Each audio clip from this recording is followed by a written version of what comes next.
Validation is for parking, not for humans. For some of us, feeling worthy means we always have to be the best to feel loved and admired by everyone. And others are so afraid to take ownership of our God-given free will because we're terrified of making the wrong choices. So instead, we make none, unwittingly subjecting ourselves to the consequences of decision by indecision. Either way, the need for approval doesn't only kill a person's freedom, it stunts their growth. It can turn us into our own worst enemies, and it sets our default mode to one where we are always treating ourselves terribly.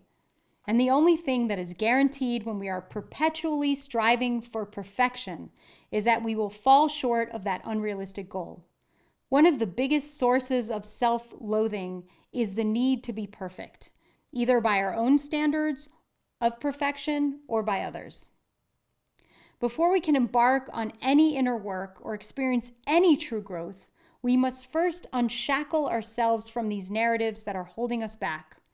And if we are ever going to show up authentically for ourselves or for others, we first need to have the courage to accept that good is good enough, and that good enough is even better than perfect. The sum total of everything we're made of, the good, the bad, the ugly, is a good enough place for us to start getting better and being better. Like a pendulum that always seems to find its resting place, the fundamental building blocks that make up who and what we are have always been a good enough place to return to. We are already good enough, and we must understand that each of us already have what we need to build a fulfilling future. That starts with the realization that only we have the agency to do so. So many of us are stuck in this failure to launch mode. We're paralyzed to act as we wait for our life to reach the right ratio of good to bad, or bad to ugly, if you will. This whole concept is a fallacy. Every step of my journey has taught me that none of us need anything more than what we have right now. What if we all bought into the idea that the starting line for each of us was a version of us that is naturally, internally fractured? What if we accepted that we were meant to start from that broken place, and that the battle occurring within us will always exist because we, as humans, are made up of contradicting thoughts and beliefs, attitudes, and emotions?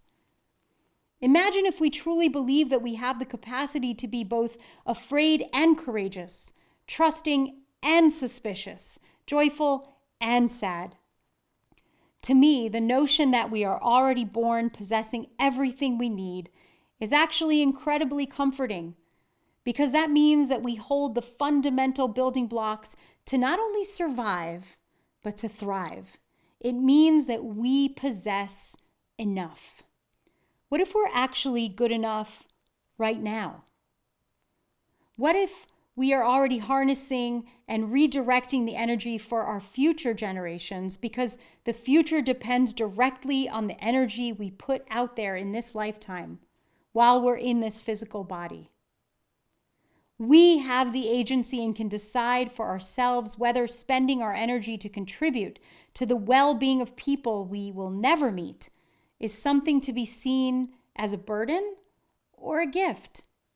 It's a redistribution of energy, not just for the benefit of those who come after us, but as a powerful source of collective healing of those who came before.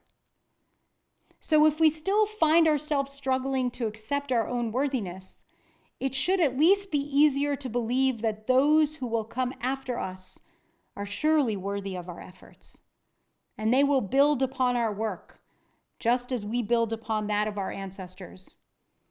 In recognizing that the onus was never on just one person alone, the pressure to be perfect is lifted.